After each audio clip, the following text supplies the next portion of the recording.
Hi everyone, hi guys, good morning and welcome back to my YouTube channel and welcome back to my another video. आज मैं आपके लिए कुछ ऐसे tips tricks share करने जा रही हूँ जो आपके हेयर को एकदम शाइनिंग, डैंड्रफ फ्री और मॉइस्चराइज जो शाइन रहता है एक और आपके सिल्की शाइन हेयर रहेंगे।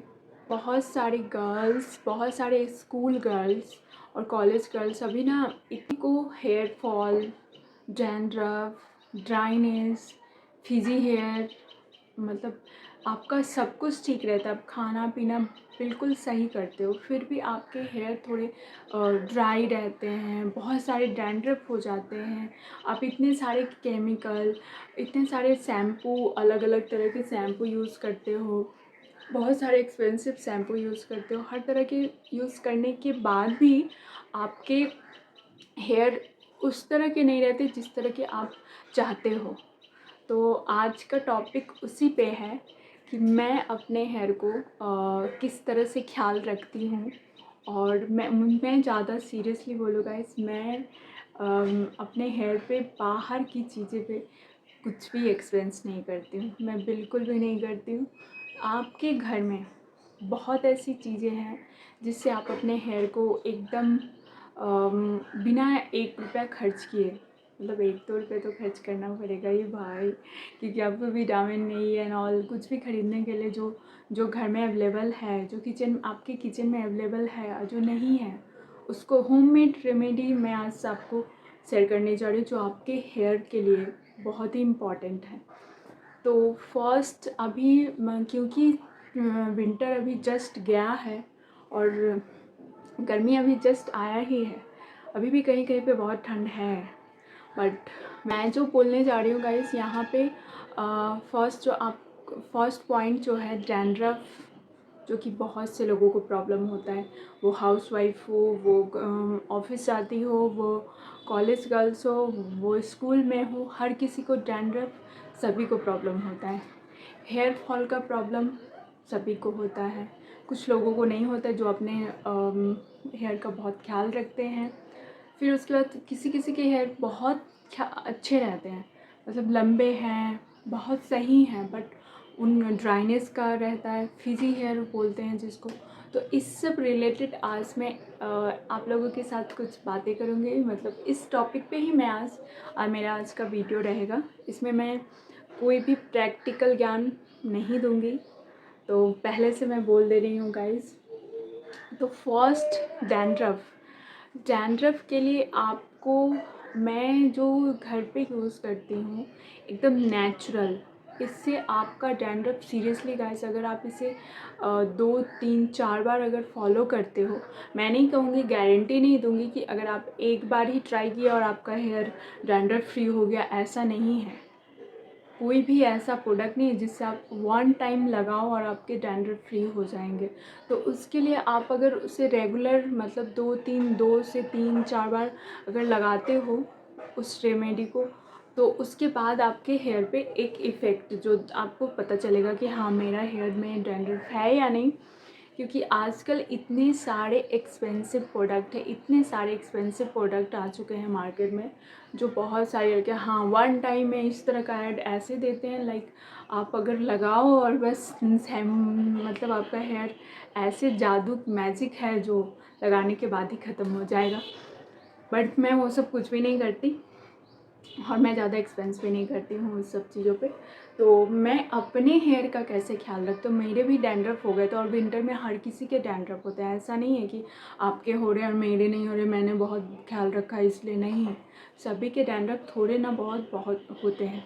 तो उसके लिए आपको क्या करना है, आप थोड़ा सा सरसों तेल लीजिए, ठीक है, और उसको उसके सरसों तेल जो आप चाहें तो नारियल तेल भी यूज़ कर सकते हैं, कोकोनट ऑयल भी आप लोग यूज़ कर सकते हैं। अगर आप सरसों तेल से, बहुत से लोगों को एलर्जी भी होता है, सरसों तेल थोड़ा आइस में जलता भी है अगर वो प्योर सरसों तेल हो तो आप, अगर आपके पास कोकोनट ऑयल है तो वो भी आप यूज़ कर सकते हैं, आप अपने प्रेफरेंस से।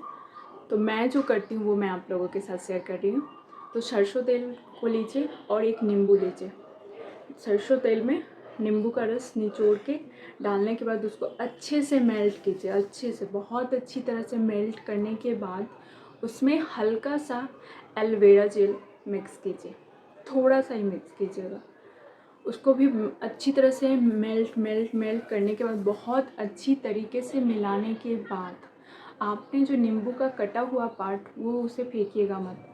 उससे भी आप लगा सकते हैं, नहीं तो ऐसे भी लगा सकते हो आप, बट उससे लगाने से आपके लिए फ़ायदेमंद है। आप उसको उसमें ऐसे इस तरह से डुबो के अपने पूरे स्कैल्प में चारों तरफ जहाँ जहाँ, और आपको अगर लगता है कि यहाँ पे आपके इस एरिया में बहुत से लोगों के होते हैं, स्पेशली मेरे इस एरिया में होते हैं, तो अगर आपको लगता है कि इस एरिया में आपके बहुत सारे मतलब डैंड्रफ हैं, तो आप एक काम कर सकते हैं, उस चीज़ को वहाँ पे बहुत ज़्यादा अमाउंट में पूरा स्कैल्प को इस तरह से पार्ट कर करके इस तरह से लगाइएगा और घिस दीजिएगा बहुत अच्छी तरीके से। उसके बाद उसको स्कैल्प को इस तरह ऐसे ऐसे थोड़ा सा हल्के हाथों से इस तरह मस आप लगाने के बाद या तो आप बुझलाइएगा ताकि डैंड्रफ जो बैठे हुए हैं वो थोड़े निकल जाएं।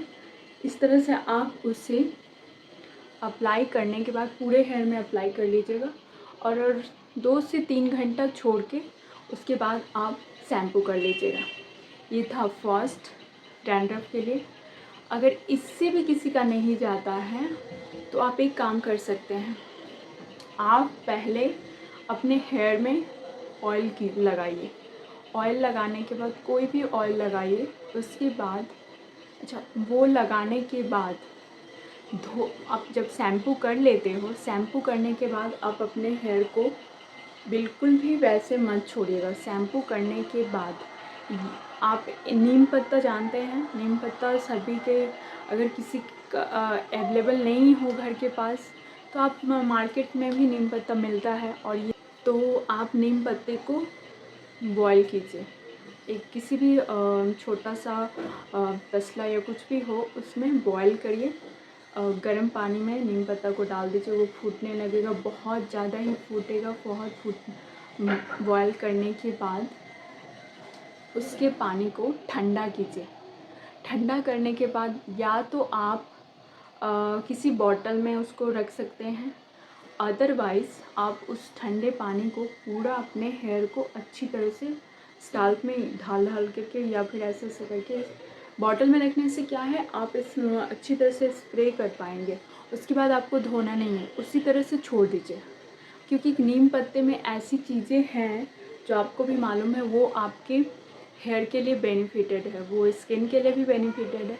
तो हम लोग अभी हेयर से रिलेटेड भी वीडियो बनाए तो हेयर की बात करें, नीम पत्ता में ऐसा कुछ है जिससे वो आपके डैंड्रफ को ख़त्म कर सकता है। ये आपको ये करना है।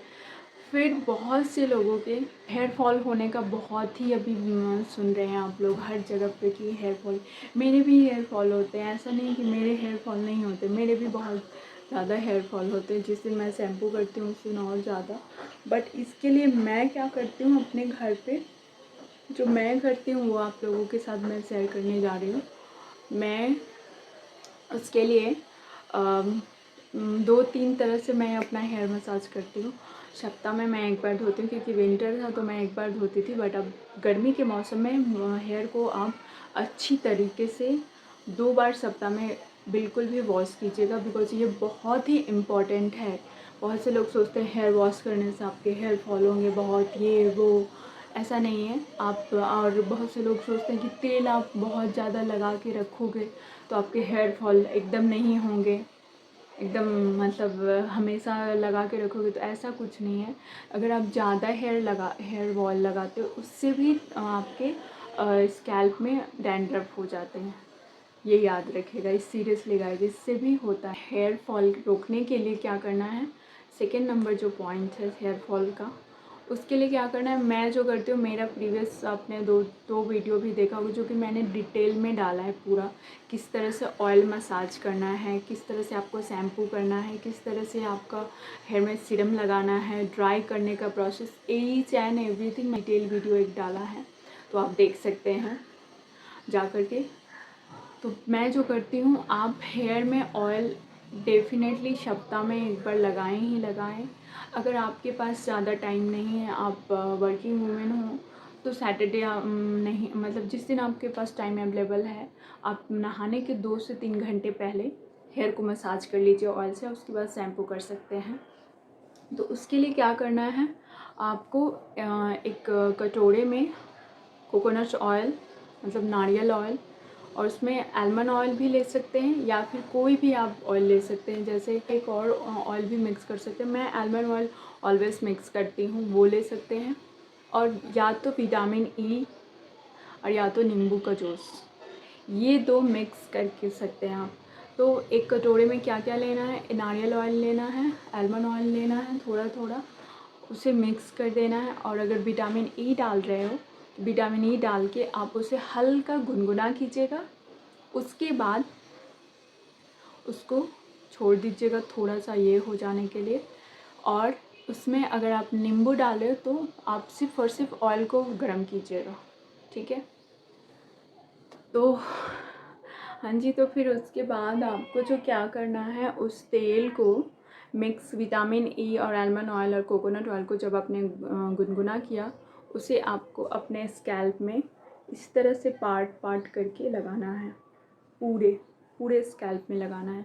तो ये आप मेरे वीडियो में भी देख सकते हैं, मैं स्टेप बाय स्टेप मैंने दिखाया है। तो उसे अलग या तो आप किसी कॉटन से लगा सकते हो या फिर किसी मैं तो वाइप से लगाती हूँ, क्योंकि उससे बहुत ही अच्छे तरीके से लगता है। वाइप लीजिएगा, उसे फाड़ के छोटा सा टुकड़ा लीजिएगा, ज़्यादा पूरा लेने का ज़रूरत नहीं। और उसमें थोड़ा सा जो उसका ये रहता है लिक्विड, उसे गाड़ दीजिएगा, थोड़ा सा ड्राई कर लीजिएगा। उससे आप लगाएंगे तो पूरे अच्छी तरीके से लगता है। तो आप इस तरह से पार्ट करेंगे, इस तरह से पार्ट कर करके, जिस तरह से पहले छोटे जब हम लोग थे तो हम लोग की दादी मम्मी तेल लगाती थी, उस तरह से आपको लगाना है। हाँ, ये सब नुस्खे मैंने बहुत सारे यूट्यूब से वालों से भी ज्ञान लिया है। और कुछ चीज़ें मेरी मम्मी और मेरी दादी जो थी, जब मैं नानी के यहाँ भी जाती थी तो वो लोग भी मुझे गाइड करते थे, कि वो लोग भी बताते थे कि हेयर को कैसे ख्याल रखना है। तो उन लोग के नुस्खे ही मैं आप लोगों के साथ शेयर करती हूँ, और मैं वो चीज़ ऑलरेडी करती आ रही हूँ इसलिए।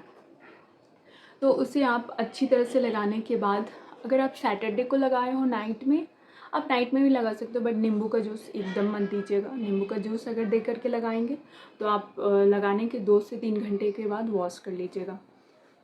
तो उसके बाद आप अपने पूरे हेयर में लगाने के बाद एटलीस्ट 5 to 10 या 7 मिनट आप हल्के हाथों से मसाज कर लीजिएगा इस तरह। बहुत ज़रूरी है गाइस, हेयर मसाज करना, मतलब जिस तरह आप स्किन को, जिस तरह आप एक्सरसाइज करते हो, उसी तरह हेयर मसाज करना भी बहुत इम्पॉर्टेंट होता है।